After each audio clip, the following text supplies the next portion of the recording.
Good afternoon, sir. How are you? Doing well. What's your name, please? Gardner, Hawkins. Hello, Mr. Hawkins. Can you tell me what brought you to the program today? Just received various emails in regards to the work that the Emerging Mentoring Program was doing in the city, and certainly was compelled to share my life story. Hopefully the guys were able to pick up on some thoughts that can ultimately change their lives. And what organization do you belong to, please? Melange Health Solutions. We are a behavioral health care organization. And what services do you provide? We provide counseling, both individual and family counseling, intensive counseling in homes, schools, community, case management services.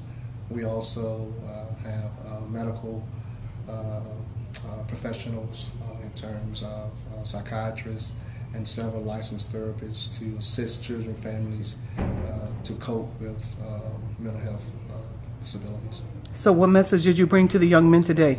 Basically to let them know that life is a journey, a book, and every chapter is important. So it's not so important how you start out, but where you end up.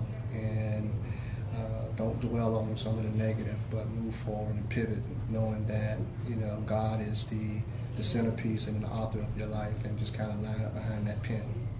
Okay, so I heard them clapping, so I see you were well received. What message did you give them that you think that was most well received?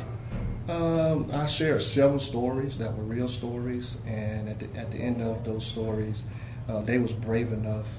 Some of the men actually got in front of the room and shared their stories, and I think that's the key of any counseling session or group, is to not only hear from the professional, but also hear from within the group itself, and that was one of the key that I wanted to exhibit today, is to have the young men tell their story, and that is the beginning of their healing process. Well, I'm sure you did a wonderful job, and I'm sure it was well received, and they'll be able to benefit with your information for their life in the future, and I appreciate your time.